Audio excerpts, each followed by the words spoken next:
세족식 우리는 자주 했던 시대가 있었습니다.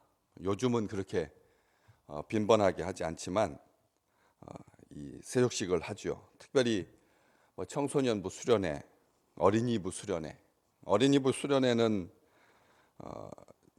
한 2박 3일, 옛날 길 때는 한 3박 4일씩 그렇게 하기도 했지만 2박 3일 그 정도 수련회를 합니다. 그러면 어린이들 성경 학교를 통해서 마치 인생을 변화시키겠다라고 하는 각오를 가진 듯이 열심히 아이들을 정성껏 섬기고 또 보듬어 안고 졸지 않게 하고 말씀 듣게 하고, 옆에서 교사들은 여름 성경 학교만 끝나고 나면 체중이 한 2, 30kg씩 빠질 정도로 그렇게 정신이 없습니다. 그런데도 저들도 예수 앞에 행복한 그런 인생을, 제자된 삶을 잘 살도록 그렇게 정성을 다 쏟지요. 그래도 웬만해서는 마음에 차지 않습니다.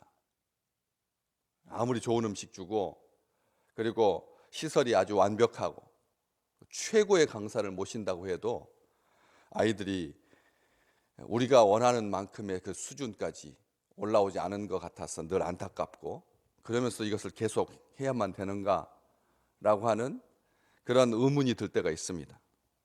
그런데 마지막 날 저녁에 세수대야를 준비하고 또 미지근한 아이들 또 놀라지 아니하도록, 또 몸에 또 거부감 없도록 적당한 그런 물을 담고, 그리고 수건을 허리에다 두르고 우리 주님처럼 선생님들이 또 교역자가 발을 씻기 시작하면 처음에는 이것저것에서 이런저런 소리가 나오다가도 시간이 흐를수록 조용해지고, 그리고 숙연해지고, 여기저기서 우는 소리가 들리기 시작하면 선생님들은 그때서야 참 감동 어린 그런 마지막 밤을 마무리하게 되는 거죠. 그래서 아이들이 변화되었다고 생각하는 거죠. 우리는 왜 다른 복음서는 최후의 만찬 자리에서 예수님께서 발 씻기는 모습이 없는데 이 요한복음에만 있거든요. 이렇게 만약 이게 종교적인 퍼포먼스, 섬김의 자세를 교훈하려고 하는, 겸손함을 보여주려고 하는 그런 거였다면, 중요하다면 다른 복음서와 함께 공유했을 법한데 왜 요한복음에만 있느냐는 거죠. 발을 씻는, 제자들의 발을 씻는 스승의 모습. 원래 유대인 문화에서 발 씻는 문화가, 식습관이, 식사 예절이 있습니다. 그렇지만 주인이 노예를 가지고 있지 소유하지 못한 가난한 사람이라면 주인이 손님의 발을 씻기는 경우도 간혹 있었겠으나, 발을 씻지 않았다고 해서 식사를 하지 못하는 것은 아닙니다. 때문에 노예가 충분히 있는 사람, 큰 잔치, 장중한 식사 예절 가운데서 발을 씻는다라고 하는 것은 유대인들에게 별 거부감이 없는 거죠. 그렇지만 그 이외의 문화에서 이 손님의 발을 씻기는 것은, 이것은 거의 없습니다. 이 지구적으로 봤을 때도 손님의 발을 씻기는 것, 남의 발 씻는다라고 하는 것, 자기 자식의 발, 부모님의 발은 아주 특수한 경우에, 돌아가시기 전에 여러분 부모님의 발을 씻겨 보신 적이 있으십니까? 없죠. 거의 없습니다. 아주 특별한 특수한 경우에 그렇게, 그것도 정식으로 물을 대서 발을 씻는 것이 아니라 물티슈로 그냥 닦고 말지. 장례식을 늘 이렇게 가서 보면 그렇게 염을 하고 맙니다. 그런데 우리 문화에도 있기는 있지만 일상적이지 않다는 거죠. 특수한 경우라는 거죠. 또 이 다른 사람의 발, 여자의 발, 남자의 발, 이것은 성적으로 굉장히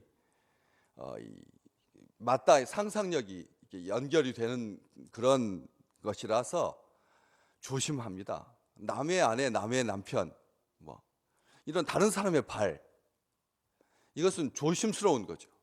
그리고 또 이 제자가 스승의 발을 어쩌다가 감사하는 마음으로 이벤트로 스승의 날을 맞이하여서 씻길 수는 있겠으나 그렇지 아니하고 식사를 하는 자리에서, 이 식사가 분명히 우리 주님에게는 지상에서 제자들과의 마지막 식사이긴 하지만 이런 식사의 자리에서 발을 씻는다라고 하는 것은 더더욱 우리 문화와 우리의 사고 가치 판단 아래에서는 불편한, 부담스러운 그런 행동입니다.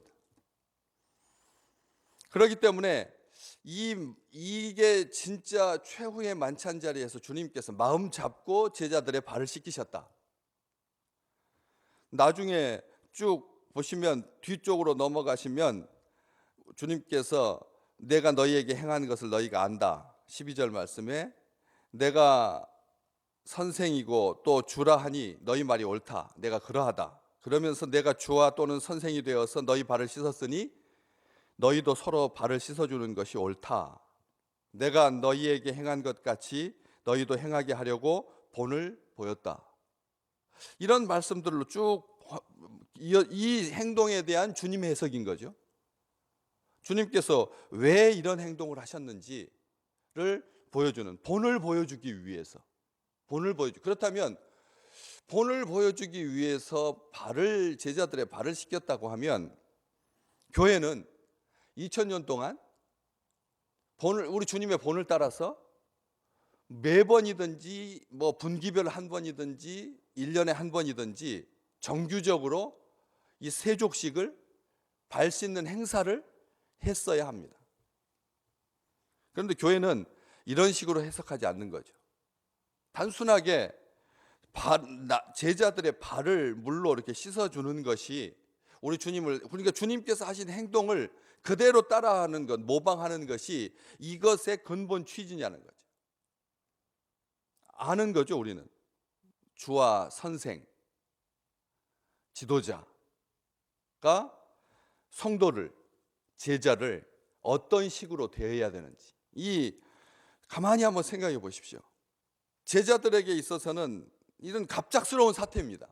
식사를 하다가 갑자기 주님께서 물을 준비하시고, 여기 보시면 주님께서 아무런 말도 하지 아니하고 행동만 보여주십니다. 계속 오늘 14절부터 보시면 저녁 잡수시던 자리에서 일어나 겉옷을 벗고 수건을 가져다가 허리에 두르시고 이에 대하여 물을 떠서 제자들의 발을 씻으시고 그 두르신 수건으로 닦기를 시작하여, 여기에 보면 말은 한마디도 없습니다. 베드로가 우리 주님께 질문하기 전까지 예수님께서 다른 제자들 다 이렇게 씻으시는데 행동만 기록되어 있습니다.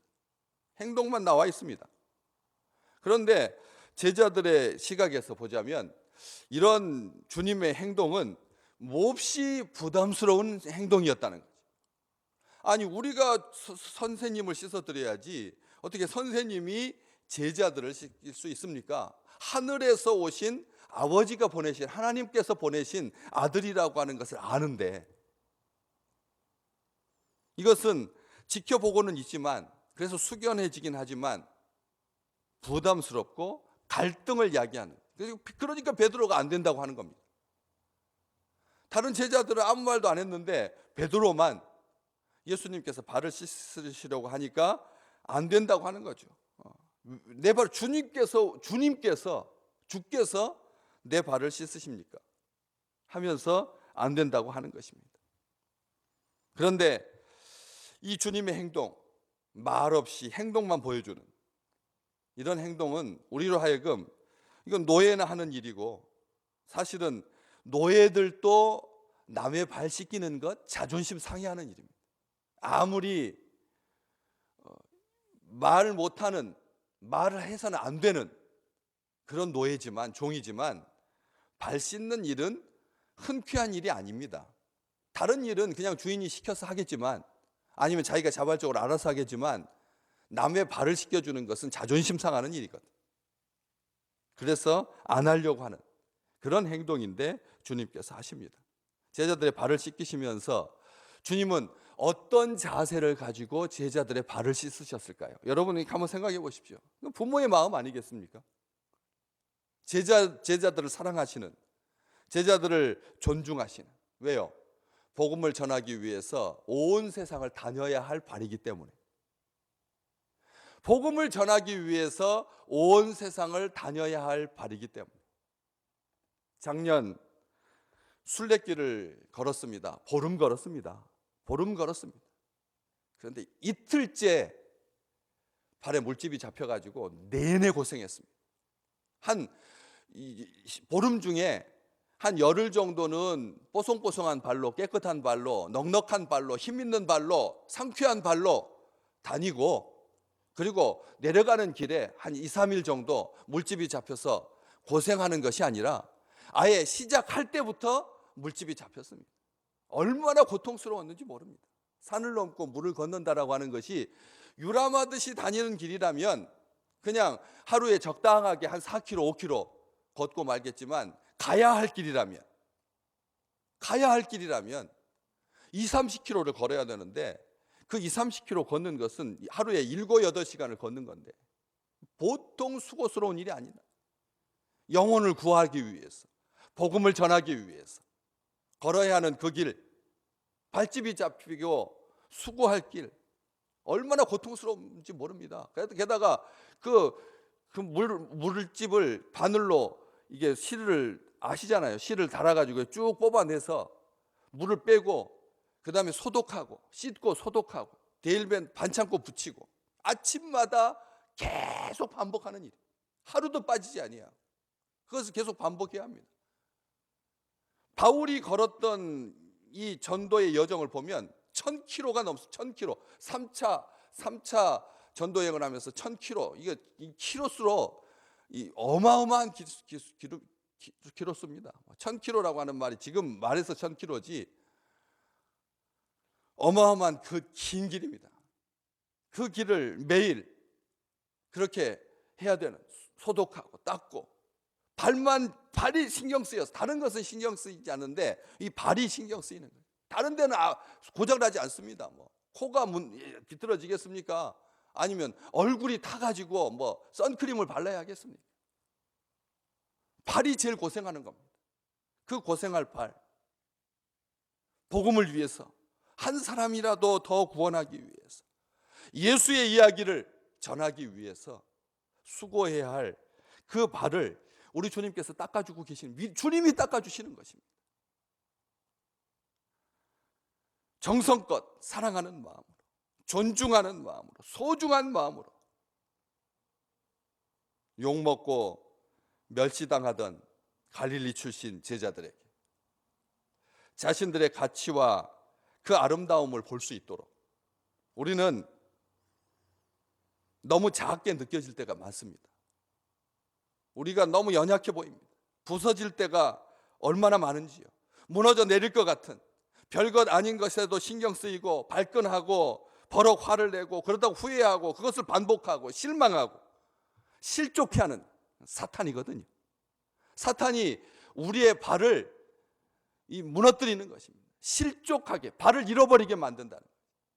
그런데 우리 발을 찾아주시는 분이 계십니다. 우리 주님께서 우리의 발을 찾아주시는 거예요. 씻어주시고 닦아주시고. 잠언 3장 26절, 여호와께서 너의 발을 지켜 걸리지 않게 하시리라. 내 발을 지켜주셔서 걸리지 않게 하시고. 사무엘상 2장 9절, 거룩한 자들의 발을 지켜주시는 하나님.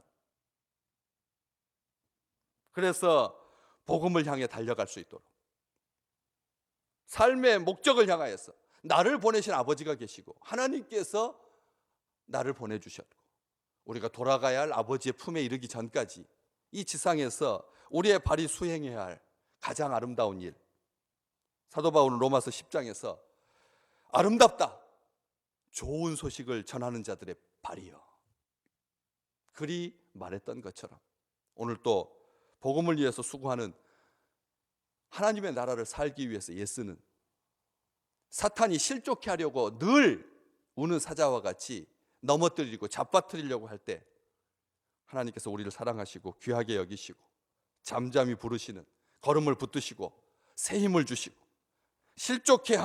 실족한 형제를 일으켜 세우는 우리 주님께서 보듬어 주시는 그 소중한 발, 우리들의 가치와 아름다움을 볼 수 있는 축복의 날이 되시기를 주의 이름으로 축복합니다.